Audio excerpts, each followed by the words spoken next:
guys, it's Emily from Nobel Novels and welcome to my May TBR. Now, you guys would have already seen my mental health TBR because that's going to be the top of the most important thing this month. But it's also something that needs other books to kind of cushion it, you know what I mean?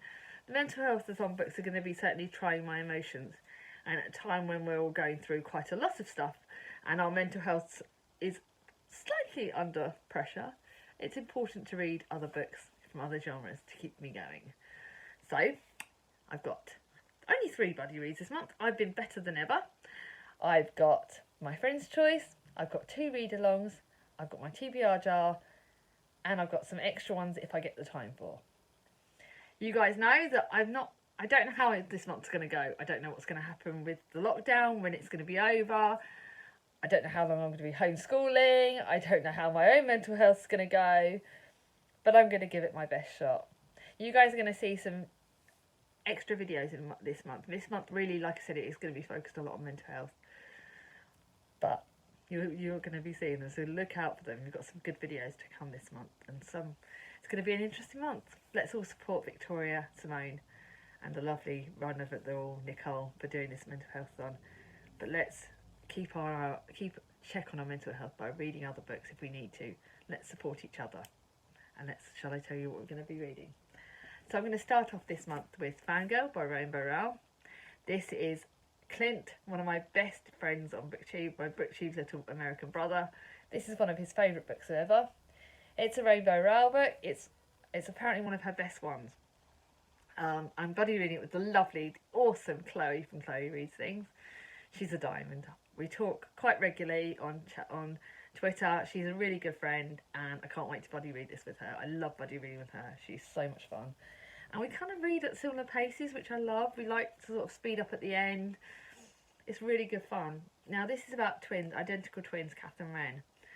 Now, they normally do everything together, but obviously as they go off to college, it's different in America. You know, it is university.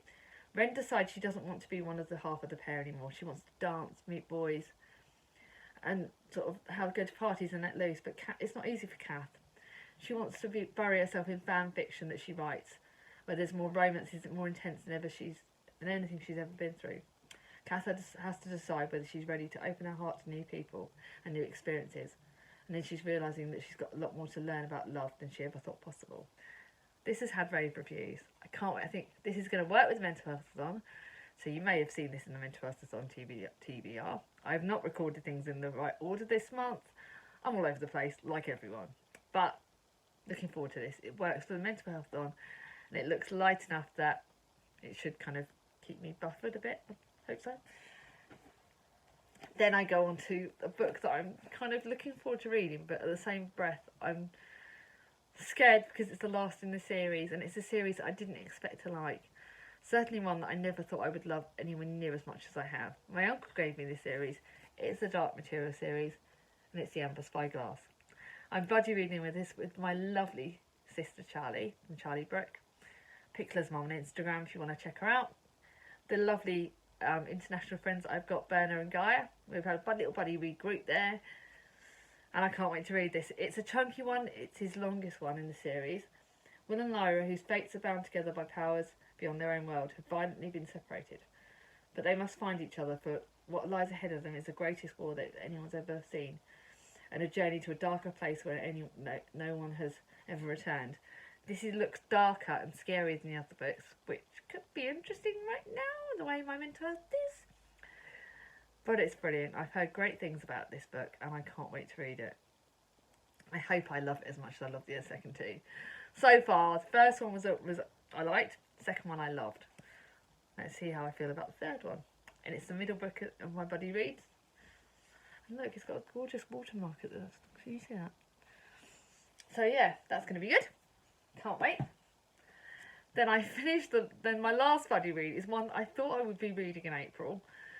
But after I filmed my TBR for April, I got told by Simone that we were reading it in May. So I had to swap books around. It's Shadow of the Workplace. You guys would have already seen me talk about this book in my April TBR.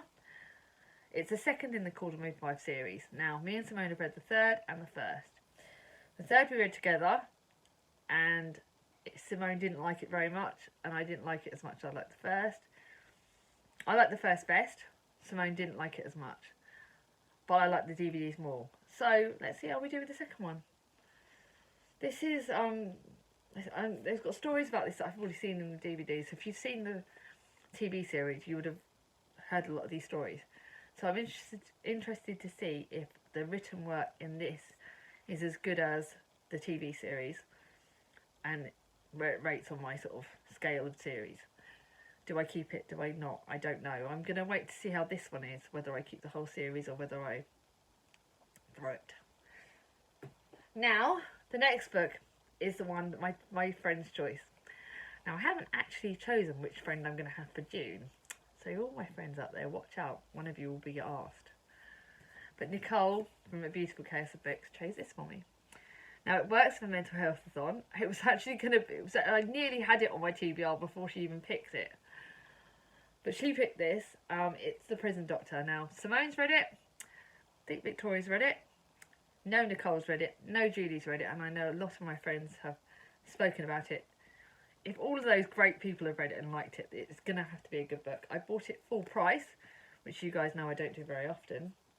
Violence, drugs, suicide. Welcome to the world of A Prison Doctor. Dr. Amanda Brown treats inmates in UK's most infamous prisons. From miraculous pregnancies to dirty protests. From violent attacks on prisoners to heartbreaking acts of self-harm. She's witnessed them all. Despite their crimes, she's still their doctor. This looks good. It's a short book. Yes, it's going to work for Mental Health-a-thon. I think it may be one of those ones that's going to be buffered at the same time as a lighter book, because it does look very hard-hitting.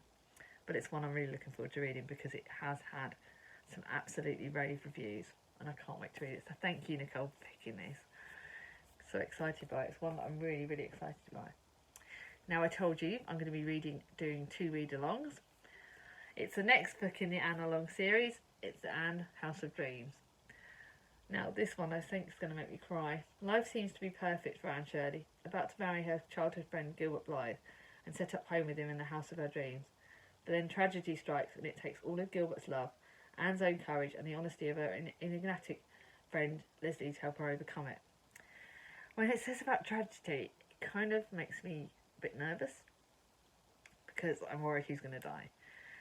Don't tell me, please. If you've read this book, don't tell me. I'm like, but if it's Marella or someone I really know and love, I think that's what's going to break my heart reading this. It's slightly shorter than the book before it, but the book before it I didn't like as much, and I've really popped Now, you'll see my review on that on my next wrap-up, which will be coming up in the next week or so.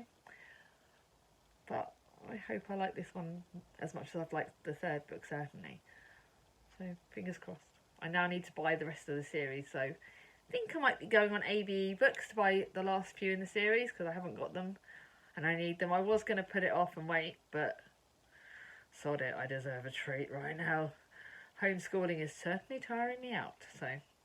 But I'm really looking forward to reading that. The next read-along is the Harry Potter one. Tom's running this. I know he's gone obviously quiet at the moment because of his own reasons. Look forward to having him back, but I've certainly wanted to read it. It's the biggest book in the series, so I've already started it, which I know is a slight cheat.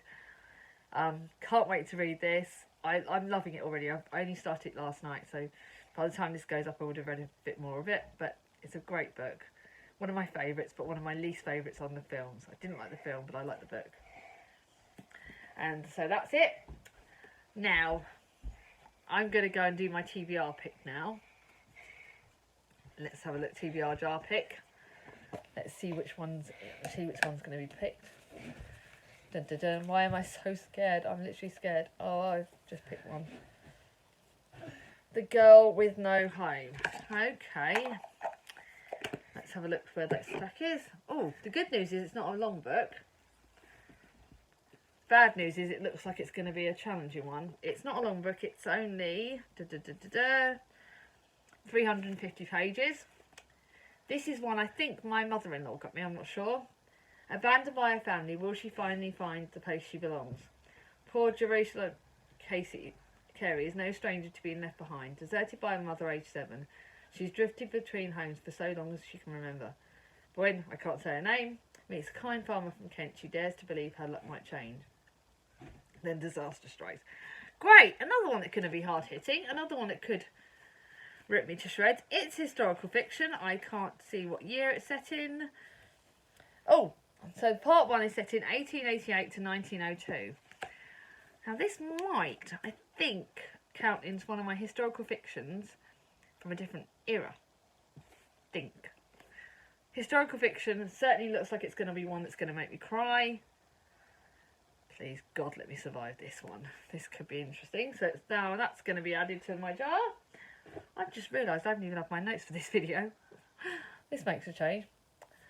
Now, I'm going to show you a few extra books that if I get the time for, I will be reading alongside the others. But there is no pressure. I'm going to try and do this every month.